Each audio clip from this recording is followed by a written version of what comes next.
Why am I working here? Why am I studying? Why am I working hard? I am working here because I want to change the life of student. I want to change the life of student. Don't do work as a job. Do work that you are changing life of somebody else. तुम्ही कोणातरी जीवन बदलवता या पॉईंटवर काम करा, मग पाच तुमचे जीवन बदलेल. Your life will also get change. Don't do any work as a job. Do any work as a service, as a duty. जेव्हा तुम्ही करतोय म्हणून काम करता ना, तेव्हा तुम्ही कोणाचं तरी लाईफ बदलण्यासाठी काम करता. When you do work as a duty, as a service, तर you will do work for changing the life of somebody else. मग आपल्याला जेव्हा दुसऱ्याचं जीवन बदलवायचं आहे, समजा I want to change your life, I want to make you perfect in English, तर first of all I should change my life. I should do something different. I should do something better. मला माहीत आहे मी सामान्य आहो, पण मला काही सामान्य लोकांना असामान्य बनवायचं आहे. तर first of all I get responsibility का I do something different for me, then I will do something different for other. आता you want to change the life of student which are attending your school. You want to change there life, तर what will you do? What should you do? You have to change yourself first of all. How will you change yourself? What is needed thing for you today? You need English. You have to improve English. मग don't work for retaining your job. तुम्ही फक्त नोकरी टिकवण्याकरता काम नका करू. तुम्ही स्वतःमध्ये अमूलाग्र बदल घडवून आणण्याकरता काम करा. Don't work for retaining your job. Do work for bringing some remarkable changes in your life. जेव्हा तुम्ही स्वतःमध्ये बदल घडवून आणण्याकरता काम कराल ना, तेव्हा तुम्ही टीचर ना राहा, महान टीचर राहा. I am telling you one thing. Have you listen the name of Socrates? Socrates को somebody gave the poison. The king of that place gave him poison. सॉक्रेटिसनं खूप लोकांमध्ये बदल घडवून आणला. Socrates brought remarkable changes among the public. राजाला वाटतं का लोकांमध्ये खूप चेंजेस येत आहे, लोक नाही का विद्रोह करू शकते, कारण सॉक्रेटिसच्या कारणामुळे लोक खूप टॅलेंटेड बनत आहे, लोकांमध्ये लोकांच्या लाईफमध्ये परिवर्तन येत आहे. तर आपण सॉक्रेटिसला मारलं पाहिजे. We should kill the Socrates. We should poison him. मग सॉक्रेटिस नाही का, सॉक्रेटिसला समबडी गेव द पॉइजन.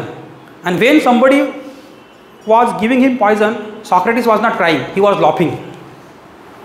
जेव्हा एक तर व्यक्ती होता, सर्वंट ऑफ द किंग, सॉक्रेटिसला तो पॉइजन देत होता. He was poisoning him. Socrates was not crying, he was laughing. That person said him, my friend, after some time you will die. Even though you are laughing, you are not crying. Socrates said him, I don't die. मी मरत नाही म्हणे. मेरी जिंदगी एक philosophy की जिंदगी. My life is life of philosophy. My life is life of teaching. My life is life of evolution. I brought evolution in the life of people. मेरी जिंदगी फिलॉसॉफी की जिंदगी है. मेरी जिंदगी टीचिंग की जिंदगी है. मेरी जिंदगी क्रांति की जिंदगी है. You are killing only Socrates. You are not killing thoughts of Socrates. You are not killing teaching of Socrates. You are not killing evolution of Socrates.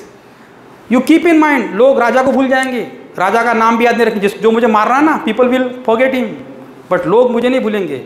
जब भी फिलोसॉफी पढ़ाने की बारी आएंगी, when philosophy subject will be there in the market, तो लोग Socrates का क्या नहीं लेंगे, नाम लेंगे. Without Socrates philosophy will not be completed. आज भी लोग सॉक्रेटिस नाम लेते हैं की नाही, because he brought some remarkable changes.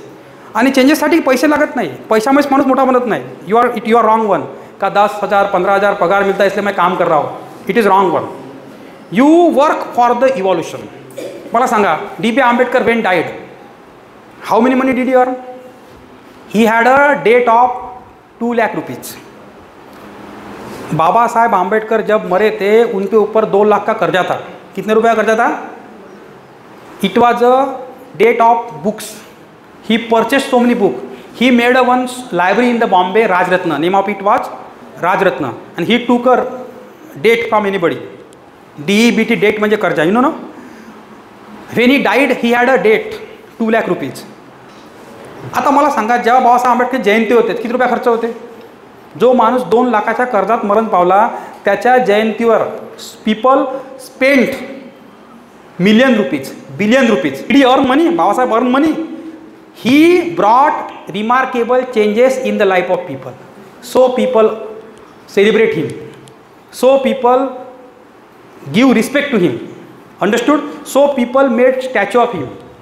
आणि यू नो, आपण तर जिवंत असतानाही आपला प्रभाव नाही आहे, पण बाबासाहेब आंबेडकरच्या पुतळ्याचे चष्म्याचे काच जरी फुटले, not original Babasaheb Ambedkar, he died already, पुतळ्याच्या चष्म्याचे काच जरी फुटले तरी 4-5 लोक मरते. यू नो, कर्फ्यू लागते. Do you know, after his death he has a impression, he has a impact among the public. Understood. कुछ लोगों का मरने के बाद भी प्रभाव होता है और कुछ लोगों का जिंदा रहने के बाद भी प्रभाव नहीं होता है. तो प्रभाव तब होता है, ऐसा मुझे लगता है, यानी so far as my knowledge is concern, I would like to say you, जब तुम जॉब के लिए जॉब नहीं करते हो, जब तुम तुम्हारे जीवन में उसके साथ साथ सामने वाले के जीवन में अमूलाग्र बदल लाने के लिए काम करते हो, when you work for bringing some remarkable changes among the student, among your surrounding, then you are the great person. Understood? Understood? So I damn sure after this session you won't work as a job. मला 8-10 हजार भेटते म्हणून मी काहीतरी नोकरी करतो, नाही तर मला काही लेनदेन नाही, असं काम ना करू. डोंट डू जस्ट लाईक दिस.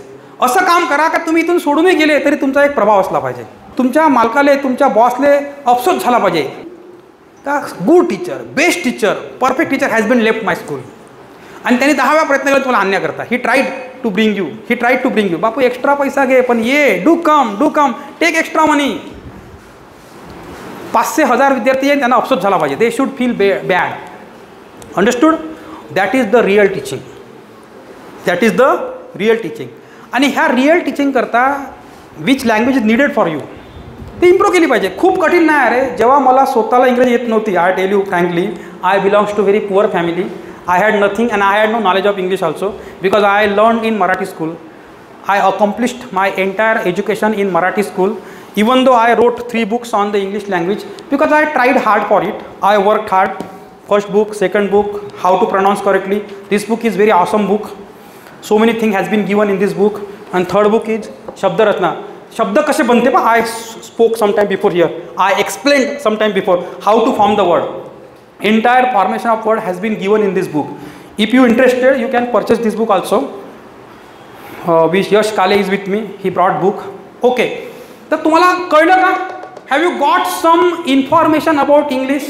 तुम्ही काय करा? What should you do? तुम्ही काय करायला पाहिजे पहा. What जेव्हा तुम्ही इंग्लिश ऐकता ना, तेव्हा त्याला अंडरस्टँड करा. त्या वाक्याला ॲनालाइज करा. कोणते वाक्य घ्या. मी कोट घालतो असं वाक्य आहे, तर keep in mind I wear coat. बरोबर. कोणते वाक्य असो, if there may be lengthy sentence, त्या वाक्याला ॲनालाइज करा. Do analyse to this sentence. आणि पुन्हा when you talk with your kids, with your students, do speak only in English. You should make a mentality का I came from England, my plane alighted on the ground, and then directly for important meeting I came here in this school, and I don't know Marathi, I don't know Hindi, I know only little bit English, and I have to speak only in English.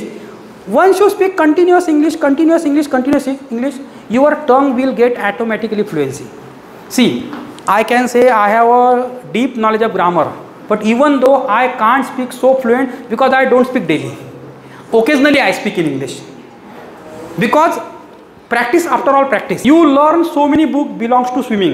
You can't learn how to swim, but you practice swimming, you can swim properly.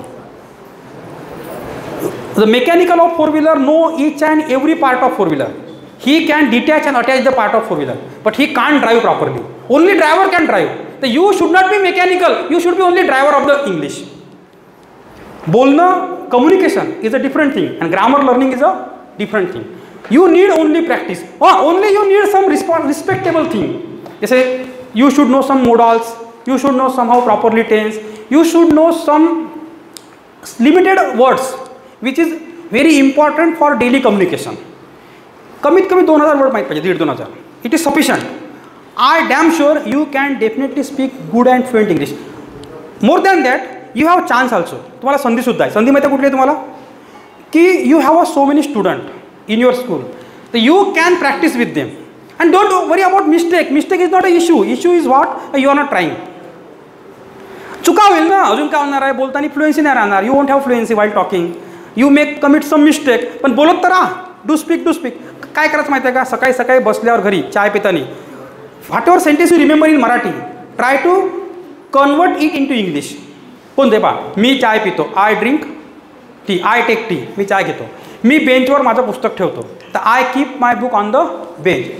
बरोबर आहे. तो दरवाजावर थुंकला, he spat on the door. Spit म्हणजे थुंकणे, मग spit स्पॅट पॅट, मग नाही आला शब्द बुक पाहायचं, go to see the book. मी काहीतरी विचार करत आहे, I am thinking something. Think म्हणजे विचार करणे. त्याला ती वस्तू मिळाली, he got that thing. Get म्हणजे मीने गेट, गॉट, गॉटन किंवा got, he got that thing. असे स्मॉल स्मॉल वाक्य घ्यायचे, त्यावर थिंक करायचं. मी सरांचं भाषण काळजीपूर्वक ऐकलं म्हणजे सिम्पल पास्ट टेन्स. पण माझा I listen sir speech carefully. कोणतंही वाक्य घ्यायचं. जसं तो यार त्यानं दुर्लक्ष केलं म्हणून मला यश मिळालं नाही, त्यानं दुर्लक्ष केलं म्हणून माझं नुकसान झालं. त्यानं दुर्लक्ष केलं, what is the word for दुर्लक्ष करणे, he ignored so I got loss. मी खुर्चीवर बसलो, I sat on the chair. असे यू टेक स्मॉल सेंटेन्स. मला आळस आला, आय मतलब लेजी म्हणजे काय होते, लेझीनेस म्हणजे आता शब्द लेजी म्हणजे आळस, लेझीनेस म्हणजे आळसपणा आहे, नाऊन फॉर्म झालं. असं you take small sentences and do speak in English. तुम्ही एक काम करा नाही तर मग if you don't know how to speak English and you have some fear, 20-25 वाक्य करून घेऊन यायचे करून, कोणते डेली बोलणारे, आणि त्याची पाठ यू क्रॅम इट, रट्टा मारायचा, पाठ करायचे, त्याला अंडरस्टँड बी करायचे, पाठी करायची, आणि जाणून बुजून पर्सन इंग्लिश बोलायचं आहे ना. Do speak deliberately in English with him. पा डू स्पीक डेलिबरेटली म्हणजे मुद्दा म्हणून, with him in English. I damn sure you can definitely speak in English. You make a mentality. माहिती आहे का कसं होते, mostly I tell you one thing, माझ्यासोबतही होते, it happens with me also, with you also, की Marathi is our mother tongue. तर Marathi automatically comes on the tongue. आपल्याला वाटते काय यार फालतू इंग्लिशमध्ये बोला, दिमागाला ताण द्या, instead of it I have to speak only in Marathi. कारण इंग्रजी बोलताना खूप गॅप नंतर जेव्हा बोलतो आपण, we take a long gap and then we speak in English, some tension automatically arises on the brain and we think why should I take such a tension, I can speak easily Marathi, he can also understand Marathi. बरं समजा क्लासच्या कोणत्याच मुलाला मराठी नसती कळली, तर मग what is the problem, what is the issue. मग तुम्हाला कसंही करून इंग्लिश बोलावं लागलं असतं माहिती आहे. You have to speak in English at any how. मग I damn sure you would speak definitely English with him. मग you had no issue. You make a mentality. फक्त मानसिकता बनवा. तुम्हाला सांगतो, I am telling you one thing, even I teach English in my coaching, but so many students belongs to Marathi and they mostly speak Marathi, and when I speak English with them they don't understand my English, they just see just like some of you watching. मग मला वाटतं की यार why should I teach in English, I have to talk some sentence in Marathi. मग automatically I speak Marathi, then I lost my fluency. कळलं का, असं होते. पण तसं नाही आहे, हे रॉंग वन आहे. तुमचे जे पुराण हे स्मॉल आहे, त्यांना पहा, they are small, they are empty box. You can give them proper shape, and if you speak detailed English, thorough English, everyday English, they will imitate you. And small kids, small student can definitely imitate teacher. आणि विद्यार्थ्यावर सर्वात जास्त प्रभाव शिक्षकाचा असते, more than parent. Student have more impact of teacher more than parents. Why? कारण student spend more time in the school than their home. किती घंटे घालते रे मुलं शाळेमध्ये, how many hours they spend in the school. सकाळी 7 ते 8 ते 2 म्हणजे 8 to 10 hours they spend in the school, then they go back to the home, then they go for the tuition, again they spend 2 hours. म्हणजे they spend 10 hours productive time in the school. म्हणजे they are in touch with you. So you are responsible to change there life. Don't do as a job, do as a service, do as a duty. आणि घरी how many time they spend in home. फक्त 4-5 घंटे घालते घरी, मग झोपून जाते. 8 घंटे झोपते ते रात्रभर. मग 8 घंटे 2-4 घंटे कोणते मिळते, 5 नंतर मिळते, 2 तास खेळते, आणि 2 hours they spend with their parents. म्हणजे पॅरेंट्सपेक्षा you are responsible more than parents. म्हणून नाही का, so I am telling you, don't do as a job, do as a duty.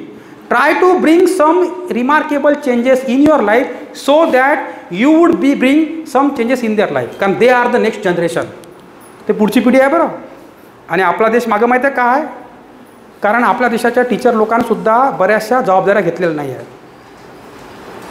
तुम्ही तर ठीक आहे, प्रायव्हेट स्कूलचे टीचर आहे. काही teacher in government school they are earning 1 lakh rupees, more than 1 lakh rupees. त्या नोकरीच्या वर्षात on the base of that job त्यांनी घर घेतलं, बंगला घेतला, गाडी घेतली, समाजामध्ये मिरव करते का I am a teacher, I am a teacher, I am earning 1 lakh rupees, I am a respectable person. पुऱ्या लोकांना सांगते का I am a respectable person, आणि त्या पोरायला इमानदारीने शिकवत नाही. Don't teach honestly to that student. म्हणजे ज्याच्या भरोशावर नाव कमवलं, शौहरत कमवली, पैसा कमवला, इज्जत कमवली, घर कमवलं, पत्नी मिळाली, मुलं झाले, त्या मेन ड्युटीच्या he is not honest with that duty. It is a ridiculous thing, it is a wrong thing. बरोबर आहे, कळलं का तुम्हाला? असं व्हायला नाही पाहिजे, म्हणून देशाचं नुकसान आहे. कारण teacher is a one of the responsible animal for creating this nation. Today our school has been organised the seminar which was based on the spoken English as well as personality development. Sir has told us many more things which will be beneficial for applying English. It is only a practical and it is not a it is a theory sir has been taught here, but we must have to apply this wherever you have to utilize it. It means what? The theory cannot make us to live our life better. If we want to do something different, we need to use of practical. Application is necessary. So English is a language, it is just a practice. If you will be practice daily, definitely one day will come, definitely you will get it, you will understand and you will speak fluently. Sir has given us their venerable time. I would like to thank on the behalf of Sanskar Dhanpit School. Thank you sir, thank you very much. And the program is, I am declaring here, today's session is finished here.